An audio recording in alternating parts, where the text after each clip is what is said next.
we can do a few things on the system.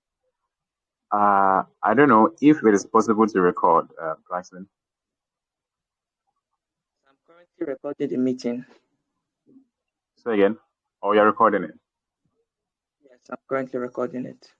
Okay, great. Okay, so we would be first tackling the shell basics so that we would be much more comfortable when the get even comes in, because get actually uses commands which are sort of natively Linux. So if we have that knowledge down, then it will make things even much more easier for us to go ahead and use. So I think I have my screen shared. I will have to do that quickly. Okay.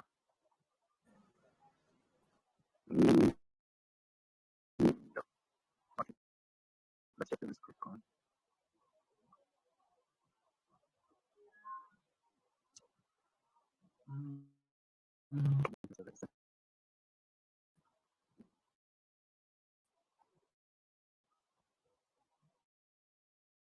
Okay, so I believe you all can see my screen. If you see me, and also that I think we work at this point. Can we all see the screen? Your screen is blank at my end, though. So your screen is blank as well. Is it the same for everyone?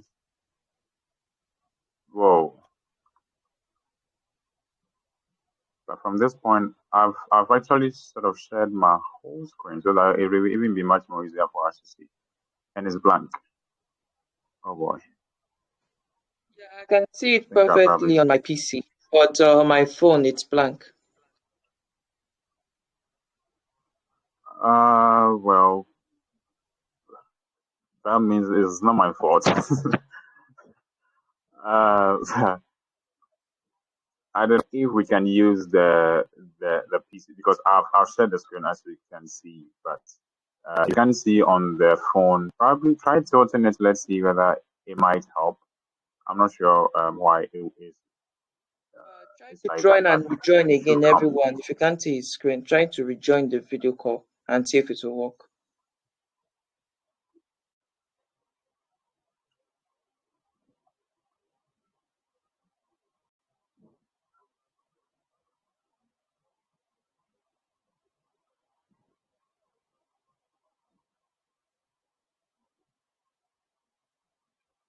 Okay, someone says it's working.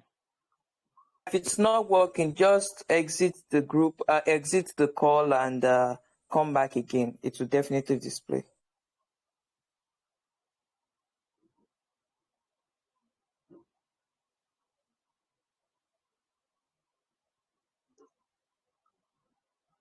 So in case you can see, then you make it know so that we can move ahead.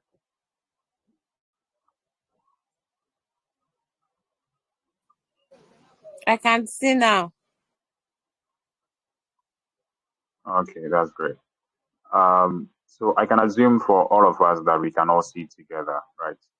So that we can move from this point. So that it's not like someone is not seeing and you have to worry about you not seeing. So if all of us can see, I guess I would have to move ahead and then go. But so far, only two people have confirmed. So if you have also seen it, you can just sort of say, yeah, I've seen it, so that when we start, we know if we can, and then we can all move together at once. Too. Okay, Yeah, I great. can see too. Amazing. Okay, so with that out of the way, like I said, or as I said, that is shell from this point so that we can be more comfortable even on some of the that we use as we move forward.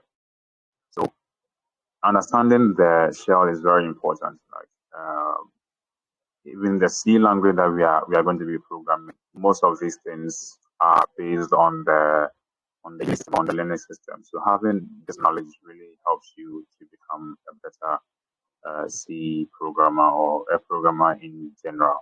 Not to say if you use Windows, you are not using an OS, but I mean, Linux users have something with Windows users, but we wouldn't go into that debate for today. So basically, when we talk about the shell, it's this mystical being that everybody's so afraid of. You see a screen or something like this, and then you just see a blinking cursor that goes up and down just like that. You don't see any of your favorites up and down icons and all those things. Maybe this one is a little bit more intuitive for you. Let me just show you from where I'm getting this thing. This is the actual place that I've connected to. It is like this. This is how the system is. You just come to a system where you just have a black screen of this sort, and you have only a cursor for you to type something on.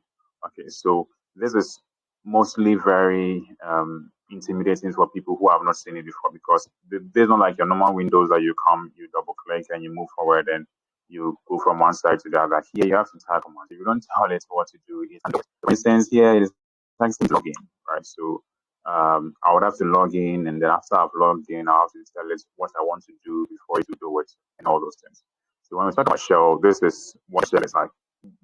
This is what we are going to do, right?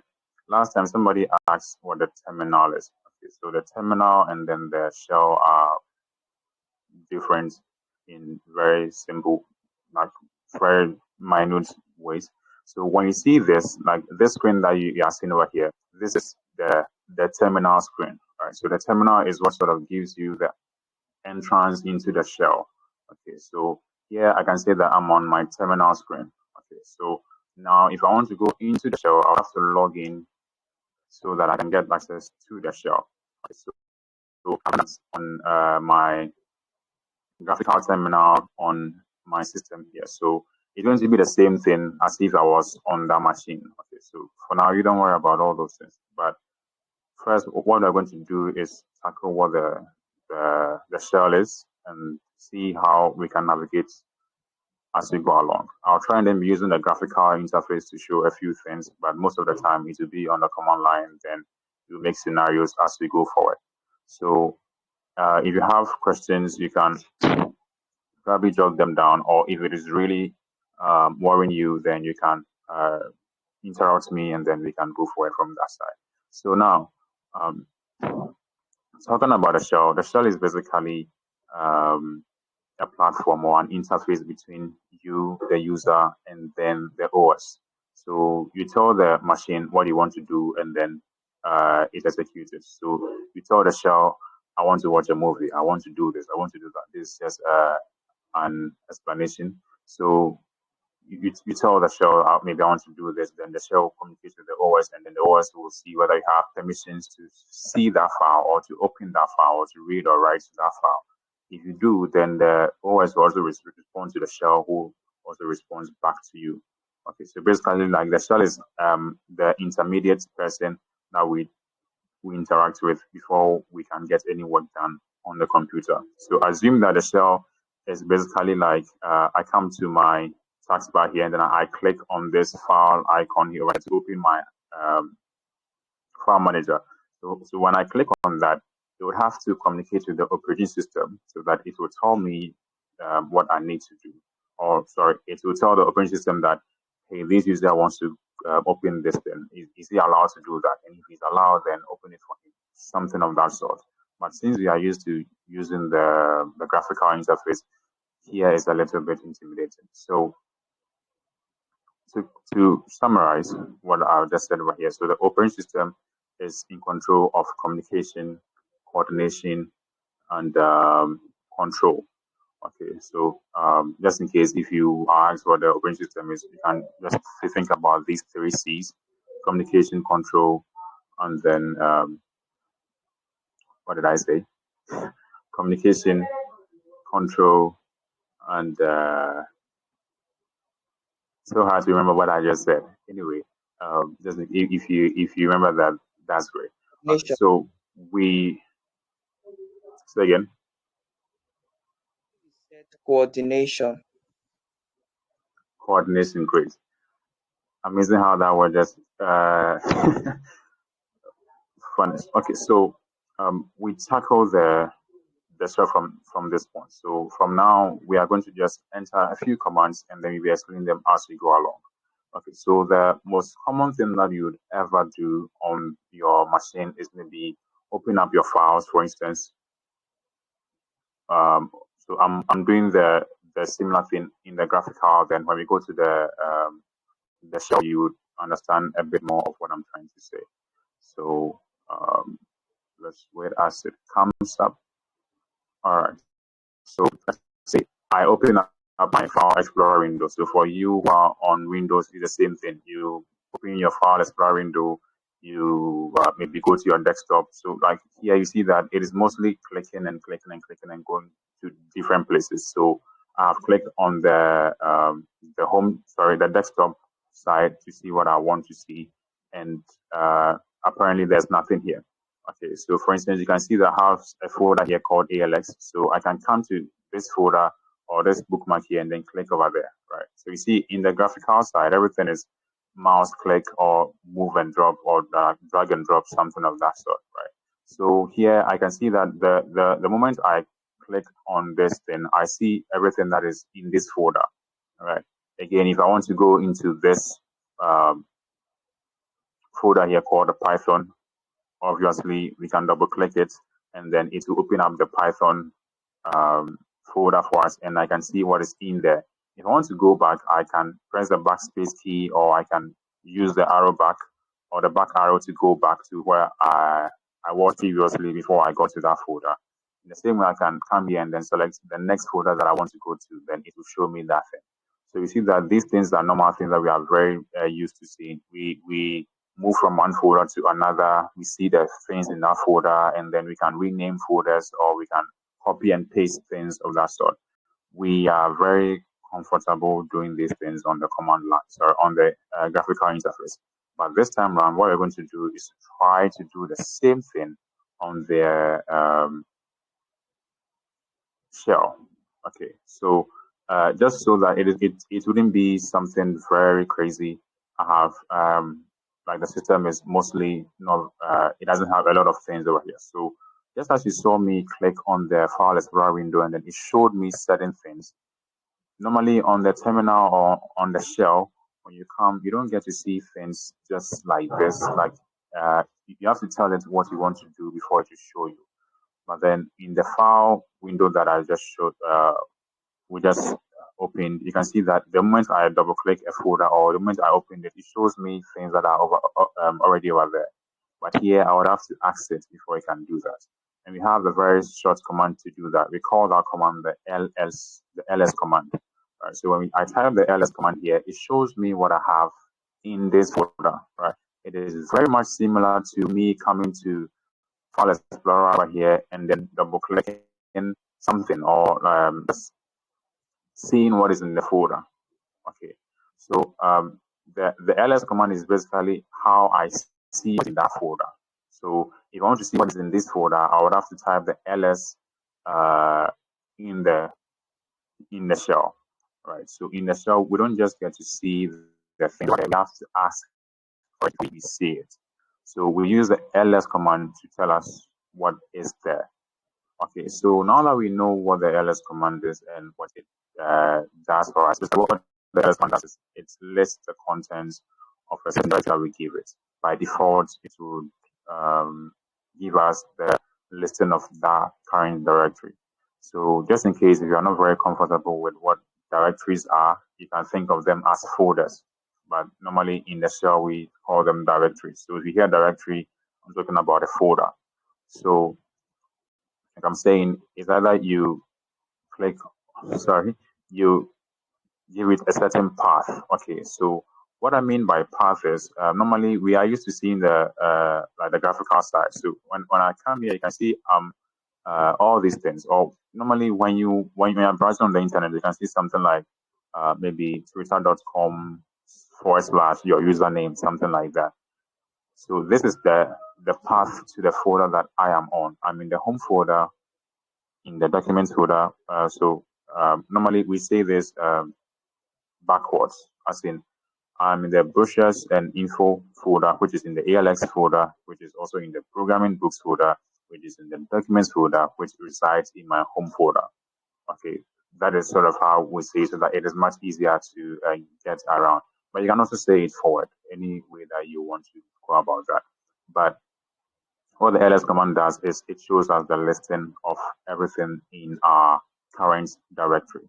Okay, so normally we are mostly very comfortable when we see something like this. I see something like this or something like this. I know right away that this is a folder, right? But then on the command line, I don't have this nice thing to show me that, okay, this is a folder, this is a file, this a zip file, or this is something of this kind, right? So we have to know how to ask the shell to tell us, is this a file or is this a folder, or what is this folder, or what is this object that you're showing me? What is it about? Okay, so that's as we see these things, like intuitively we can see right away that this is a folder or this is not a folder, right? It is very easy for us to see at this point. And on the shell, it doesn't do that. I don't know what this is. I don't know what this is yet, but we can find out. So the shell gives us very nice ways to do that. And the command that we know currently called the ls command gives us something called options. So options are basically things that we use to expand the capabilities of the command. Okay, so we are going to be writing out like the commands, and then I'll be explaining them as we go. So we have the actual command, which is called the ls, and then we have an option called the -l. All right, so options normally starts with a dash and then a character. So for instance, I have a dash and then the option name, that is the L. That means that I want to see a longer listing of what it just showed me. Okay, so when I press that, you can see that the output changes a little bit. All right. Now I can see that I have more information than I had seen previously. So just in case if Clarkson wants to come and trick you again and then he asks you what the -l command does, probably he wouldn't put it the way I'm putting it, but then it just gives you a longer listing of what you are looking at, or the current directory that you are in. The ls command shows you the listing of your current directory. The -l option shows you a longer listing. Okay, so it gives you much more information. It shows you different things. And for today, we wouldn't worry about all these places yet. The only place that we'll concentrate on is just this part for now, the first part. So how you find out whether it is a folder or whether it is a file is based on some very simple thing. Whenever we do the -l, it gives us more information that we can check things out. So here I can see I have D, R, W, X, and all those things over the back. For now, concentrate on the very first letter. The first letter here is a D. So the moment you see a D in a long listing, that means that that folder or that object you are looking at is a directory. So that's why we call it a directory, or in terms of what you are comfortable with folders, if that makes much more sense to you. So whenever you see a D in front of an ls output, that means that this particular thing over here is a folder. Okay, so this is a folder that I'm looking at currently. That means that this is a folder which is similar to this Python folder over here. All right, so you can see how we are now trying to break down things, how it is on the command line. So the ls shows us everything. The -l shows us what that folder itself is. It gives us more information about it. With this way, you can see that I have, you can see the time that it was created, or the last time that it was accessed or modified, and some information. But the one that I want you to concentrate on currently is the first letter that you see when you use a -l option. All right. So far we've seen the ls command. It shows us the listing of our current directory. Then we've also used the -l option, which gives us a longer listing. You see more of this as we go along. But for now, we've seen that we have a folder, right? We have a folder and we want to access a certain folder. So we have the codes and then we have a scripts folder, and then we would like to see what is in that folder. But normally on the graphical interface is so easy. We just come double click and it just opens for us to continue. If you want to open the next folder over here, we just go ahead and then open, and then we just go ahead and it continues that way. But like we said on the command line, it is so different. We ask it to please move to a certain folder, and with that we use a command called the cd, short for change directory.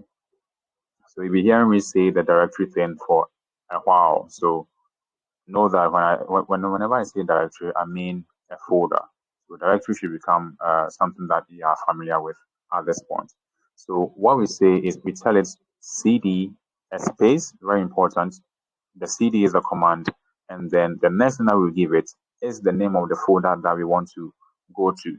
So the same way that we move our mouse pointer to that folder and we double click it, this is the similar thing that the cd command is going to do. It's going to change directory into a certain folder.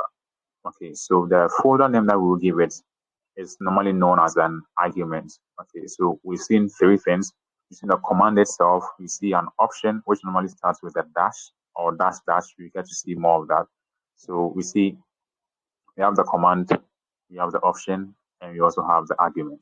So the folder name or the directory is actually known as an argument to the command. Okay, so this time we want to go into the codes folder. Right, so I say cd codes, then I press the enter key. Now you can see that I am in a certain, or like maybe you don't see something that's happened, but normally when we go to the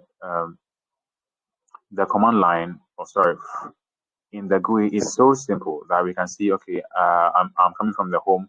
Now I was in the documents, I moved to the programming books folder, and then now I'm in the Python directory. But like I said again, in the command line, on the command line, we don't get to see things the way we want it. We have to ask for it before we get it. Okay, so here, if you want to see exactly the same thing that we saw on the address bar of my file menu or my file manager window, we have another command which is called the pwd. So please be making sure that if you are very new to these commands, you jot them down. So maybe you write them and then the meanings that we talk about them in a way that makes sense to you. So the ls command lists the contents of a directory. The -l makes a longer listing, which gives us more information about what the permissions are and what type of file it is, the owner of the file, and a few other things. Like I said, don't worry about these other things yet. We'll focus on the first letter. That's what we are looking for now. And then we've just come to see the cd command, which changes directory to another folder, which is similar to double clicking a folder to open it on your graphical interface. Okay, so now the next thing that we want to tackle is how can we see where we are. We can see that, well, we type the command cd codes, but then, well, how do we know that that is true? In the beginning, you saw that all this while when I was typing the commands, this side, it was always set to this thing called a tilde, right? It was always like that until I typed the cd codes before. Now you can see now this part has changed to the codes, but don't take my word for it. Let's ask the shell what or which path that we are. And like I said, we use a command called the pwd, meaning print working directory. Okay, so again, the directory thing is going to come in a lot. So directory means folder. So we just type pwd and we press the enter key. So now you can see a similar thing to the file or like to the graphical users side. Though these things are not the same places, but then you can see that it is about the same. We have the home, we have the documents, we have something, and all that thing. But here now let's tackle this part. So we can see that we are in the codes folder, which is in the lazy programmers folder, which is also in the home folder. Okay, so we can see where we are. Like this is the path to, or like there's a path showing us where we are. So now we can confirm that yeah, we are in this folder, okay, or in this directory. Now, I would like to pause for a very short time to see if we are all on the same page, whether we understand up to this point. We know what the ls command does, we know what the -l command does as well, we know what the cd does, and then what the pwd command does. Let's see if we are all on the same page at this point. Are we all okay up to this point?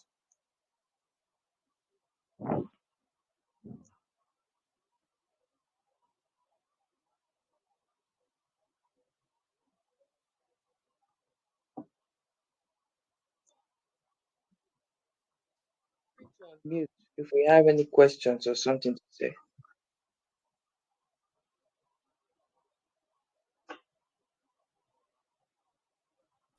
All correct. Proceed. Does Yeah, he speak for everyone when he says we should proceed? I am following. Okay, all right. Okay, that's fine. Okay. So, and in case I'm going too fast, to let me know. Okay. So, I'm just trying to take my time. So, okay. So, we've now seen that we are in the codes folder or codes directory. Again, normally when we double click, maybe let's say I go to books. Let's see what is in books, right? So the moment I double click on books, I can see right away what is here. I can see I have another folder called the Learn Python Programming Second Edition, Py for Kids, and all those things, right? So in the graphical interface, things are very intuitive, very easy, and we don't even think about it. The moment we click to open that folder, it shows us things. But you see that when I type the CD codes, it didn't show me anything. It just puts me in that directory and then was like, uh, now what? Right. So we have to ask again, please show me what is there. And the command that we used to do that, we've already come to see that it's called the ls command. So we type that ls one more time, and then we see that we have another output showing us a very simple thing. And because we've done C for some time, I just thought I would write a few codes here.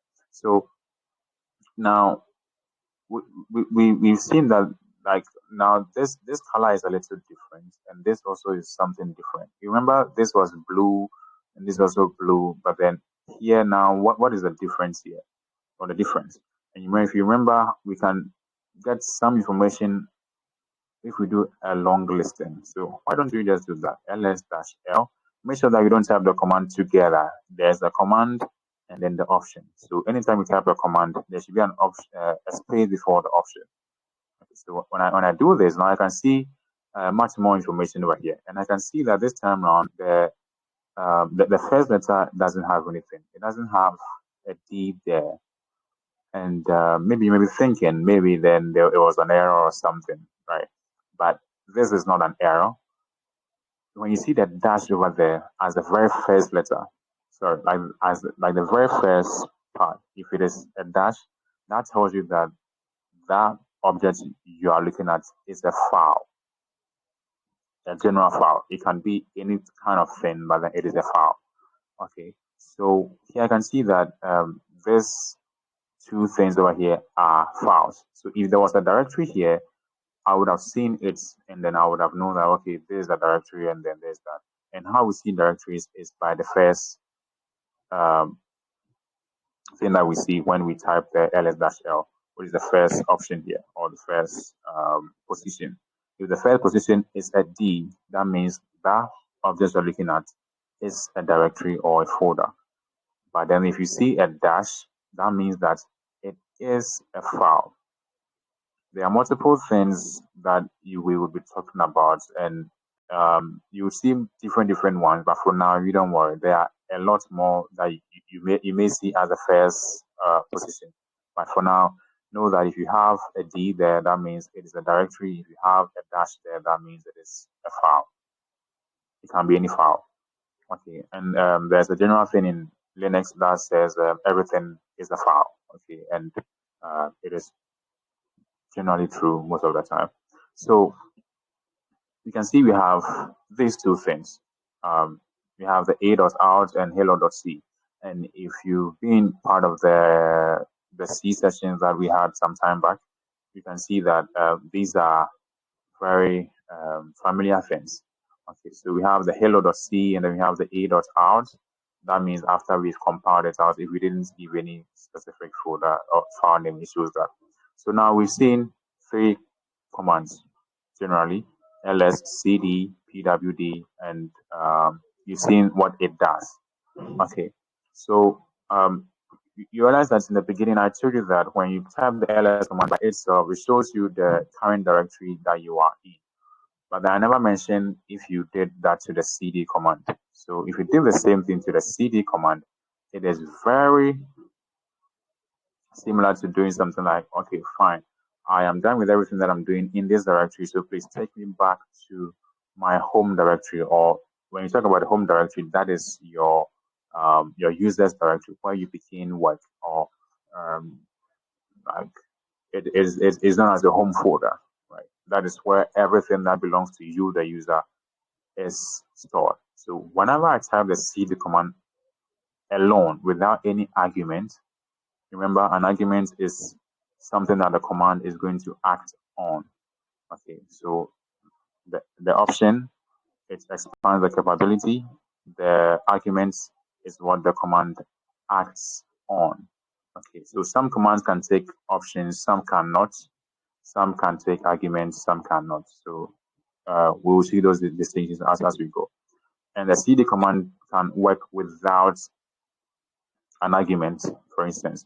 So if I type a cd command alone, let's see what happens. Right, you see that the moment I type that, it takes me back to the tilde command, or sorry, like the tilde sign right here, which is similar to what happened here. All right, now we are not very sure where we are, so you can again type pwd, and then I can see right away that I can see that, okay, I've come back to the home folder, which belongs to the lazy programmer, and everything should be fine. Previously, we saw that I was in the home lazy programmer codes, right? And when I do the ls command again, I can see that I'm back to the codes and then the scripts that I saw previously. So that means that I am back to where I began. So if you type the cd command on its own, you're going all the way back to your home folder. And your home folder is the folder that is designated to you as a user to store all your files, your desktop files, your documents, your everything resides in that home folder. And how we see the home folder on the command line is using this tilde line, this tilde symbol, right? It is the character you see before the number 1 on your keyboard. Okay, so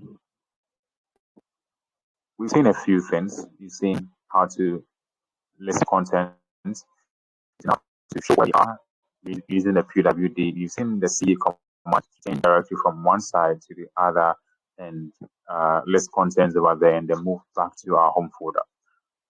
Now let's get a little bit interesting. Let's say, okay, fine, now we have seen something very let's say, well, we are now programmers and we want to do the project. Okay, so the first thing we would like to do is to create a folder, right? I mean, on the command line, it's just as easy as maybe right-clicking on your machine, selecting new folder, and then you go ahead and that is it. In the same way, we can use the shortcuts that you see over there as well. But this time around, we are not going to use any fancy clicking and going, doing things of that sort. So what we're going to do is use a command, and the command is very self-explanatory. We use a command called make dir or make directory. That's how we call it for full. But then we call it this. This is how it is written, the mkdir. But then normally you hear me call it the make dir or make directory, if that makes sense to you. So the make directory command or the make dir command is used to create a folder, just as you saw in the graphical interface, that we can right click and say, okay, here I want a new folder, and then I'll give it the name of the folder. All right, so you realize that when you want to create a new folder, you have to give it a name. All right, though in the graphical side, it gives you the opportunity to not give it a name and then it will automatically name it for you, but you have to do that on the command line. Anyone want to say something? Okay, let's continue. Okay, so again, the make dir command takes an argument. Again, remember, an argument is something the command acts on. If Klaxon comes, then I'll be asking you, please don't go and tell me anything. Okay, so we have to give it the name of the folder we want to create. Okay, so let's just say this is called a shell, right? We just do this, make dir or make mkdir, then the name of the folder called shell. Okay, so make sure that if you are going to put spaces inside of the folder name, you put this name inside of double quotation marks like this. So you do shell, let's say shell navigation. If this is what you are trying to do, then you have to put this inside of quotation marks. If you don't do that, the mkdir command will think that you're trying to create a folder called shell and a folder called navigation. But if you put both of these in quotation marks, it will do that together. You can see some programming things coming in right now. You can see that. And then what we want to do is just create a folder called shell. All right.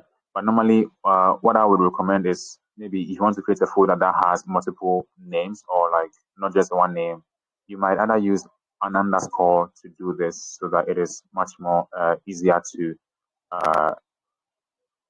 use. Hopefully, I can type well. Right. So you can say mkdir and then shell underscore navigation, or you can use the dash anyhow that you want to do it. But then try not to use spaces. It makes it easier when you want to access things. Okay, so I'll call this shell navigation, and when I enter the command, it doesn't show me anything, and that's the thing that makes people annoyed when it comes to the shell. So, for instance, I come to the graphical side, I say, okay, I want a new folder, and I'll call this folder shell navigation. Right. The moment I create this folder, I can see it's right there. I mean, it's right there. You can see that, and I can double click and then go right there, right? But this is the other part. We don't see it. We just see that, okay, nothing happened, but something has actually happened. So we know that on the command line, we have to ask before we see. So again, we type ls, and then it tells us, okay, so there's a folder right here, the folder that we just created, the shell navigation folder. There's it over here. So if you want to access it now, we have to go into that that folder, and then tell it that, okay, I want this, or I want to go into this folder. So again, let's do an ls-l just so that you can confirm that it's actually a folder. You can see that there's a D over here, which says it is a folder. Keep that in mind. So all the things I have in the home directory here are folders. So I want to go into one folder called the shell navigation. Before I do that, when you see that, like, the screen will start to get cluttered, maybe many things we have typed so far comes in, and then you don't want to be seeing them all the time. You can either use the clear command. We have the command called the clear, or you can basically just press Control L and it will do the same thing for you. All right, so clear or Control L. So I press the enter key to clear the screen. So now what I want to do is to go into the shell navigation folder. And one nice thing about the shell is that it gives us tab completion. So I type enough letters that are in the folder name that I want to go to, or in anything that I want to use, and I tap the tab key. All right, so I type enough things that uniquely identifies that folder name or that item name that I want to use, and I press the tab key and it completes it for me. And it should be a very good thing to get used to, because it helps you not to make mistakes when you are typing certain file names or things that are very long or anything close to that. So now we know we are in the shell navigation command, and shell navigation folder. Okay, so fine. We've created folder. Okay, fine. So what about if I wanted to create a folder in a folder? It's basically the same thing. I've created a folder called the shell navigation here, and then I have accessed that folder. So currently this is our eyesight. We've created a folder called shell navigation. We've changed directory into this folder called shell navigation. If I want to create another folder in this folder, I'll just go ahead and then say new folder, and then maybe I'll say, let's say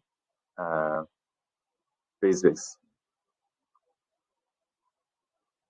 and then that folder shows up, right? On the command line, we can do the same thing. Again, I can type mkdir, that's our command to create folders, remember that, and then I'll call it basics as well. All right, but before we do that, just so that we can confirm, I'll type ls. You can see that nothing pops up. That means that there's nothing in this folder. Right? There's nothing in this folder, just as you saw previously. So I'll create a folder called the basics. Right. So now when I press the enter key, also when I say ls, I can see what has happened. Okay. So we've created a folder, we've changed directory into that folder, then we've created a folder in that folder. Just for fun, let's create some few more folders. Okay. So let's say we'll create a folder called intermediates. All right. So here's the thing that I was trying to say. When we have a folder called intermediate, and right after that I put a space, so I can create another folder called advanced. So let's do that. So I have a folder called intermediate and then advanced, but if you wanted to, you can type them on one line each. Maybe you can type make dir intermediate, make dir advanced. All right, so let's do that. And now when I press the enter key, I can see that I have advanced, basics, and intermediate. Okay, tell me if you can do the same thing on the what do you call it, on the GUI or the graphical interface. You see, you've created two folders just with one command. That's sleek, right? So that's what makes the command line very powerful. So if you wanted to create a lot more commands or a lot more folders, we could have used that easily as well. All right. So now you've seen the mkdir command. It takes a variable number of arguments. So again, last time, an argument is something that the command acts on. So we say the mkdir command, and then we are giving it an argument that it will use to do what. So we are saying the mkdir command creates a folder. So the argument is what is going to use as the folder name. And we gave it two folders, or we gave it two names. So it created two directories, and we saw that with the ls listing that we just did. All right. So now let's go ahead and then see how we can create files. Okay, so we've seen listing things, creating folders, and creating files. So at this point, I want us to tackle the sort of the most basic things we do on our computers. Then we can dig into some few crazy things that might throw Maxwell, some. excuse me, please. Sorry to cut you short. Right. So sorry to cut you Sure. short. There's someone who wants to ask a question, so I just wanted to, Right. notify Okay. you. Okay. I'm not looking at that side. Okay. Please, you can flow. Yeah, hi. Can we combine more than one code in the same line? As in more than one command on the same line. Yes. Okay, so if I understand what I'm trying to say is, let's say I'm trying to do an ls and then create a folder at the same time. So for instance, instead of creating the folder first before typing the ls, I'll put all of them on the same line. That's what you mean?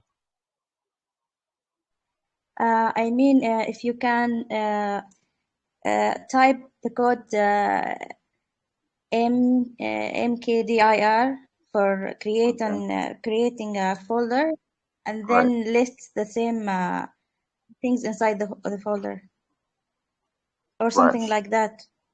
Okay, sure.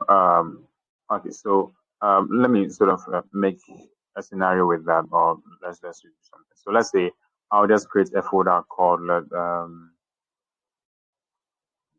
let's just say I want to create a folder called getting started, and then after I create a folder called getting started, I want to also do an ls at the same time. So instead of doing the creating the folder first before I come on another line to do that, I'll do both on the same line. So I call the mkdir command, then I call the folder getting started. And here's what happens. We have something that is not very, we have the semicolon, right? So we just over here to sort of break commands. It is similar to how we'll be using it in C, but for now, let's talk about it in this one. It's that we are able to separate commands that we are going to run. So we are saying that after this command runs, then run this command again, like run the next command. So we are saying that type okay for getting started. After that, I see that right after the data executed, the ls command also happened, and now you can see we have the getting started folder also shown over here. So we get that command in all two things on one line like that. Hopefully that answers your question. Yeah, thank you. Right. And there are multiple ways to next command, but we'll get to that side currently. Yeah. Don't worry. All right. So Oh, hello, sir. we created the folders and things like that. All right. Anyone else? Oh, hello. Can you hear me? Yes. Oh, I just wanted to add on something from there. Okay. Okay, we can also use the double and to make commands on one line. Please, you can continue.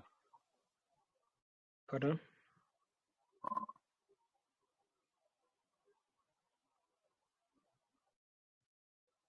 Hello. Hello. I was saying we can use double and sign to link two commands in one line. I think we lost you for a while. Could you come back again?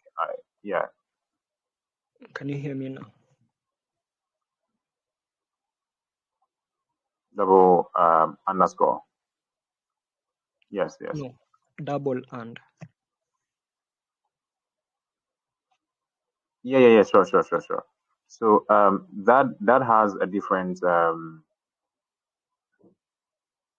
like a different meaning.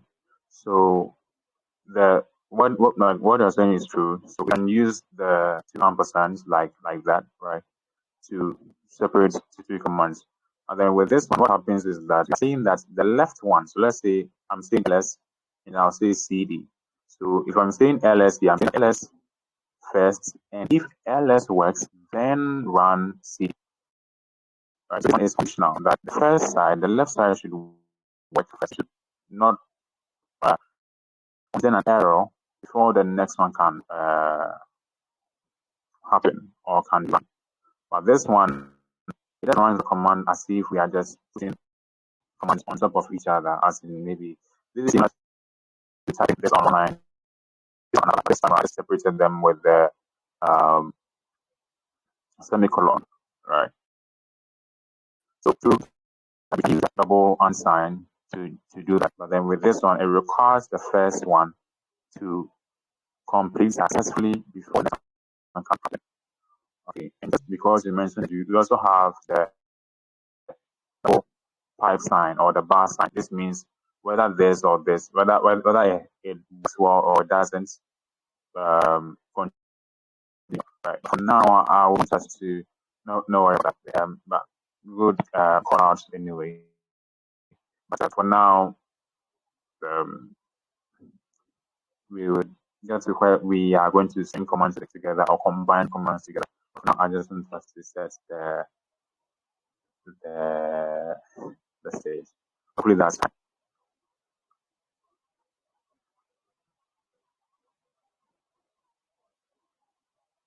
Okay.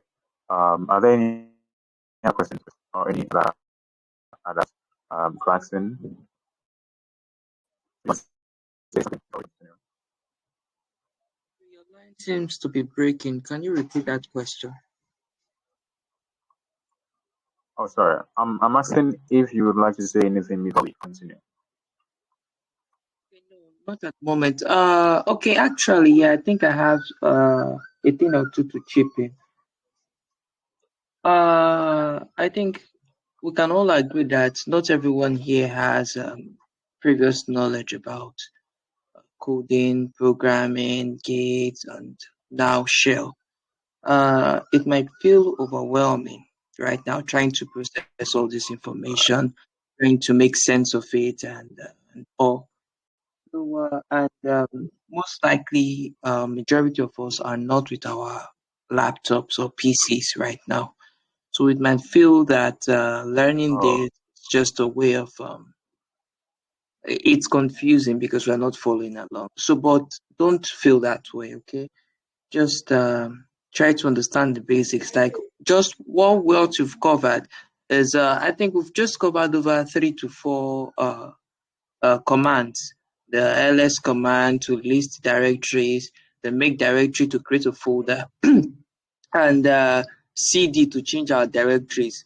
So these are all basic commands that everyone, either a beginner or an advanced a programmer or person use. So we use all these commands in our day-to-day activities, so long as we are communicating or we are interacting with our shell or with a terminal. We use all these commands, so it's not something that is new. There's an app for, I think it's, is it for what's it called, Android? Yeah, it's called Temox. yeah, It's Temox. basically, yeah, it's Yeah, yeah, basically a terminal as well. All these commands we just run. You can run them there and you see that they work perfectly. So I don't know if it's still on Play Store, but I think it's still in other online sources. So we can try to get the link to Temox and paste it on the group chat, so people that do not have access to a terminal can also in a way benefit from it. So do not feel like this is really hard or confusing because of the syntax and the way everything is formatted on the screen right now. No, we're just talking about 3 to 4 basic commands here, the ls to list directory, so it should not be too overwhelming for you. So I hope this clears some doubts about any doubts at all that any of us might be having. great. To be honest, one Thank you. thing is confusing me now. What to use? What the program that I should use to open this shell or bash? And what's the difference between Linux and terminal window on the regular PC? That's what I don't get actually. Okay. So with this one, are you on Windows or Mac or? Uh, Windows. Windows. Okay. So to answer the first question, how you open this screen, you are asked to install the Git bash, right? So if you have Git bash installed, you open the Git bash and you should be able to follow along with this, with everything that we are doing. And the second one, how this is different from another terminal or command line that you are used to, maybe the command prompt or the Windows PowerShell. This is particular to the next environment. Assuming we have the command line, or sorry, the command prompt for Windows. This is Linux or Unix type or Unix-like systems. This is the shell programs that we use to interact with the operating system. Okay, so it's just like different environments with different shells communicating with their OS. All right, hopefully that answers your question. So again, get bash. If you have that installed, then you can download. We ask that everyone installs it. So we need to install it on our laptop. And guys, please, if you are following along, it would help much better. Say again. It meant we need to install Git bash on our laptops. Am I correct? Yes, yes. You haven't done that already. Not yet. I got into the whole meeting at the middle, so I'm still trying to grasp the foundation of everything we're talking about. Okay, fine. Okay. I think it's going to be recorded, or is being recorded, so you can always check back and then get back to speaking. Okay. So, are there any other questions before we continue? So as much as possible, I'm trying to maybe pound the commands on us today. I just want it to be very breathable so that we can breathe through as we go along. Maybe next time, as we get along, we would.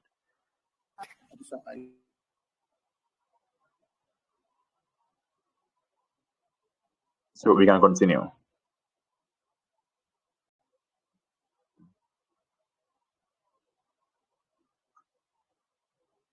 Okay. How long do I have again?